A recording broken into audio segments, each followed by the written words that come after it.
And here we are, first game review from the stuff with videos. Yay! So with all the hype for Spider-Man 2, we'll be looking at Spider-Man 2, the video game. And as you can see, starting off, the foundation's there. Web slinging, New York City. What else could go wrong? Web slinging always has been good. They made a few adjustments here. Now instead of using just one button and moving forward to web sling, you can now use the left joystick and the right stick, or the left and right hand, which does give a little bit more versatility and control there and make you get a little bit more involved in the slinging. Part of my favorite part of the games are these going around and just saving people in New York City, the different scenarios they have, which is nothing kind of more than upgrade over what they were doing previously, but the upgrades are nice and it's fun. I could just swing around the city for several hours just doing these different tasks and things. And after a while, the further you get into the games, they do add variety and different situations to them. Again, the car chase one, probably my favorite one to do, getting all the bad guys out of there. But now let's talk about the game itself. The foundation for Spider-Man 2, which I guess all superhero games are going to follow this, so it's not a bad thing, is that it's really built on the foundation of the Batman Arkham series. Pretty much everything that they do in Batman Arkham City as far as gameplay and mechanics, they do in Spider-Man. Spider-Man's Spider Sense is Batman's detective mode. Now they don't have any leverage.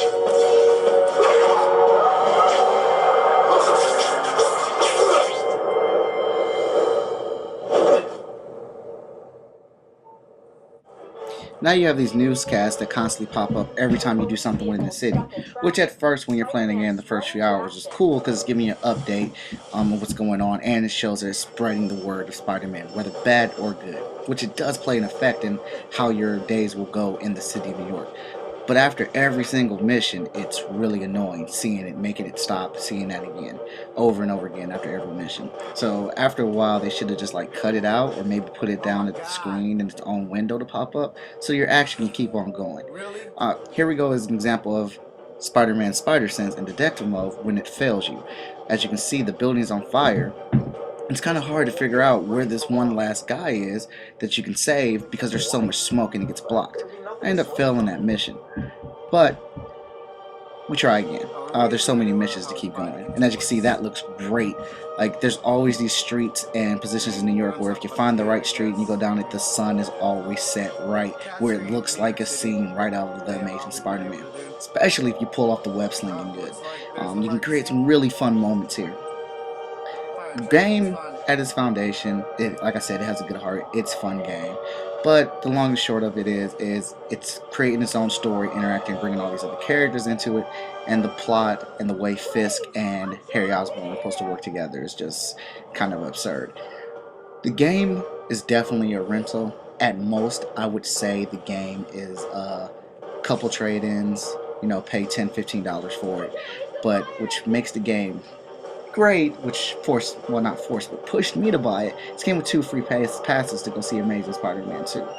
Now that is a nice little bonus.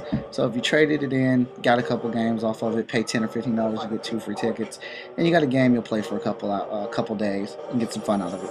Because where Spider-Man 2, the game, shines is in the day-to-day activity. Some of the boss fights are really cool. Again, this is still an early review. But, saving people from burning fires. The fires are always changing in different buildings, so the complications there, it gets more complicated. The day-to-day trials of Spider-Man, because that's what's cool about Spidey. He's the people's people. He's a regular guy in a superhero mask. Again, here we go with this news report every time. Just gets a little irritating.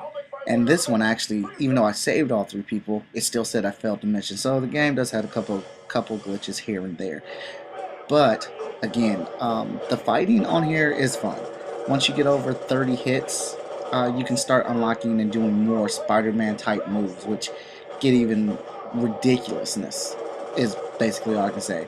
The stealth combos are nice when you're taking out people behind. They're really fun. They really captured his animation. The Spider-Man character model looks really good, and like everyone else's is kind of flat, except if it's a main character. Which is a little disappointing because after playing Grand Theft Auto 5, which city is more massive and bigger than, I don't know, I couldn't say that, so I'm just putting my foot in my mouth. But it seems like Grand Theft Auto 5 kept all the character models looking good on a lot of the characters besides the main characters, and they had a city virtually bigger than this, so it would seem. But again, I'm not a game designer, I'm just giving my opinion here. Amazing Spider-Man 2 the game is a fun game with a good foundation, just falls short of epic, and that's what you want when you play a Spider-Man game. You have to be a hardcore Spider-Man fan to really want to pay $65 for this game. Other than that, you're trying to find your own fun to play it and enjoy it. Check out a more detailed review underneath this blog or posting, and check out the final scores. But beware, when it comes to this game, my spider sense is tingling.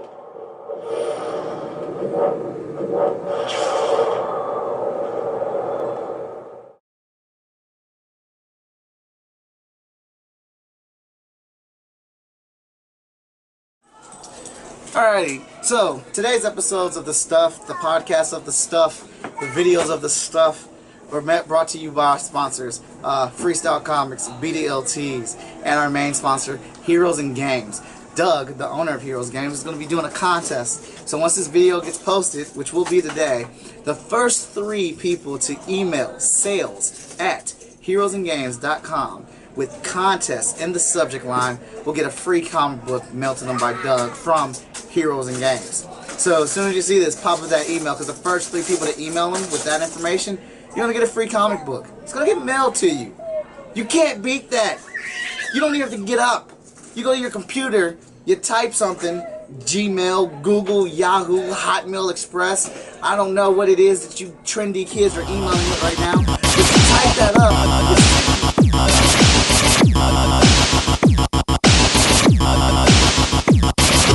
The Stuff.